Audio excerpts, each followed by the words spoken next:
This is Pat McCormack and you're watching the Sport Nation on us. Alright everyone, hope you're all doing fantastic. Lovely day today, out in the countryside, about half hour from my house. Walking, of course, just walking the little husky pup. Now, I would let him off the lead, but there seems to be a couple of people around this morning.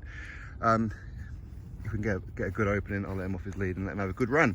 His recall is terrible. He's a husky. What do you expect? Hey, zombie eyes. What are you doing? So in this video, I want to talk about briefly what I spoke about in yesterday's video, which is Anthony Joshua vacating the unified World Heavyweight Championship belts if, of course, he defeats Oleksandr Usyk in the rematch. Now, should he defeat Oleksandr Usyk in the rematch, ideally, of course, we're going to get to see Joshua Fury undisputed, right? That would be ideal.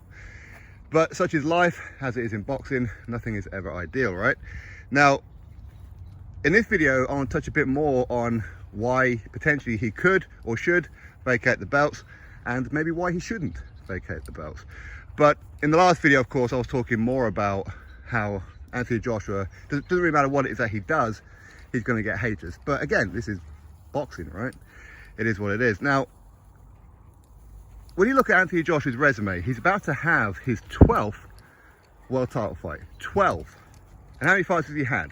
He hasn't even had 30 professional fights yet. 12 of those world title fights. And out of those 12 world title fights, 4 of those have been mandatories. 4. Carlos Takam, originally it was supposed to be Pulev, but of course he got switched to Takam after Pulev got injured. So Carlos Takam, Alexander Povetkin, Kubrat Pulev, and of course Oleksandr Usyk in the first fight. So 4 of the 12 have actually been mandatory challenges. 3 of those 12 fights were world title fight, of course, with Charles Martin to become champion, and then another 2 unified, Klitschko and Parker. Well, over there in the distance, that's actually Gateshead over there. I'm currently in Newcastle, just down there. Well, you can't really see it from here, but I live about, that's about half hour walk that way. Anyway, so that means out of his 12 fights, he's only had 3 voluntaries. Only 3. Now, two fights, of course, have been rematches, including the one coming up against Usyk. So when people say that he's got a bad resume, he cherry picks opponents and all that kind of stuff, most of his fights are mandated. He's a champion who does defend the belts against his mandatory challengers. He does. Now, whether people want to hear that or not is irrelevant. It really is irrelevant. That's why Anthony Joshua does have the best resume in the heavyweight division. He does. When you look at, say, Deontay Wilder, who had, 13 world title fights. He only had 2 mandatory challenges, Permain Stavern and Dominic Brazil. I mean, you could say Fury for the rematch, but you know what? They'd already agreed to have that fight in advance anyway. Then, of course, the WBC done a dirty on Dillian White and switched him with Tyson Fury as the mandatory challenger, which is absolutely ridiculous, right? Now, what are you doing? So the point is, out of Anthony Joshua's 12 title fights, 4 of those have been mandatories. 3 of those are obviously when he becomes champion, and the other 2 are unifications. 2 of those, of course, rematches, because of course ultimately he lost 2 fights. So only 3 of those have actually been voluntary defenses. Can anybody tell me what they are? Well, Eric Molina, Dominic Brazil, and Andy Ruiz Jr. They're the 3 voluntary defenses. So if Anthony Joshua was to defeat Usyk, then what will happen then is that he's going to have back-to-back mandatory defenses. Back-to-back, where he's being told who it is you're going to fight. Now, he could escape all that by going to fight Fury, but we know, as history will show us, it's not the easiest thing in the world to negotiate with Tyson Fury when your name is Anthony Joshua. It isn't. Tyson Fury will make things difficult. He's talking about he has to fight him for free, it has to be on free TV, it has to be free attendance, all that kind of stuff. And what are you doing, little monkey? And all that kind of thing. Then in another breath he says he wants $500 million and whatever else. So if he can't get the unification with Tyson Fury, then what's going to happen is he's going to have back-to-back mandatory defenses. He's being told who it is that he has to fight. And the 3 fights are in order, well, allegedly order, because again, you never know with the sanctioning bodies, but currently it should be based on the order. It should be the WBA up next, which should be currently Daniel Dubois. Then it will be the winner of Filip Hrgović and Zhilei Zhang. Then it will be Joe Joyce. Now, I don't mind Joshua versus Dubois. I don't mind Joshua versus Joe Joyce. I don't mind Joshua versus Filip Hrgović. In some ways, I don't mind him taking on Zhilei Zhang if Zhilei Zhang, of course, was to get past Filip Hrgović, which you wouldn't favour him at this point. But you know what? You never know. You never know. So rather than him being told and having to pay sanctioning fees and all that kind of stuff, when there's arguably bigger fights out there for him, where he doesn't have to have a time limit, where he doesn't have to fight who it is that the sanctioning body tells him to fight, he can go out and he can sell stadiums regardless. He can earn stupid amounts of money regardless. Even if he was to lose to Usyk anyway, he can still do all that. This is Anthony Joshua. Okay, Anthony Joshua is the cash cow of the heavyweight division. His resume stands alone. It really does. I know people will say Tyson Fury's resume is better. What?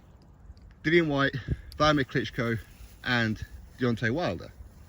Okay, well, Joshua's defeated 2 of those guys, has he not?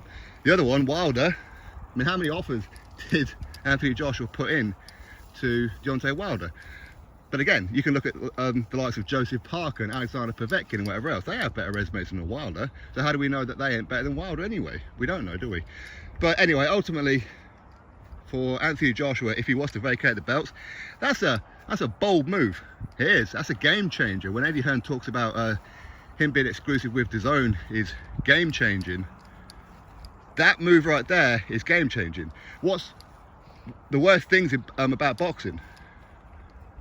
The sanctioning bodies, right? So for somebody like a Joshua to, hey, oh, come here, boy. So for Joshua to vacate all the belts, you know what, this hill is absolutely really, really steep. It really tires you out walking up it. It does it no justice on camera, it really don't, but it's actually very, very steep. Anyway, so for Joshua to vacate all the belts, who else would be willing to do that? The only person that I can really think of who's done that in the past, hey listen, Riddick Bowe, but again, he didn't do it because he had a problem with the sanctioning bodies or he was making some kind of statement. His statement was, I want to fight Lennox Lewis next, I want to go fight Holyfield for more money. That's why he'd done it. But when it comes to Anthony Joshua doing it, that's vacating all the belts and saying, you know what, sanctioning bodies, with all your corruption, with all your bullshit, with all your ordering and putting people in positions where they shouldn't be put in and all that kind of stuff, go fuck yourself. That's what he's doing. That's a man move right there. It is. So if he can't get the undisputed fight with Tyson Fury, vacate the belts. Why not? Save himself some money. The sanctioning bodies have been eating well off Anthony Joshua. They have. And for him to turn around and then be screwed over ineffectively by the sanctioning bodies by him being dropped down to 4th place and 5th place after losing to Usyk, who is voted for, was it the Ring Magazine, #1 pound for pound fighter in the world right now, but yet he gets dropped down. But yet Deontay Wilder gets to keep his #1 position in the WBC after being knocked out twice by the same dude. Anyway, I think if, come here, you see a dogs and people down there, so he wants to go say hello. One day he's going to do it and get his face bitten off. I tell you, he's only ever a tough guy with me. Come here, wait, zombie eyes.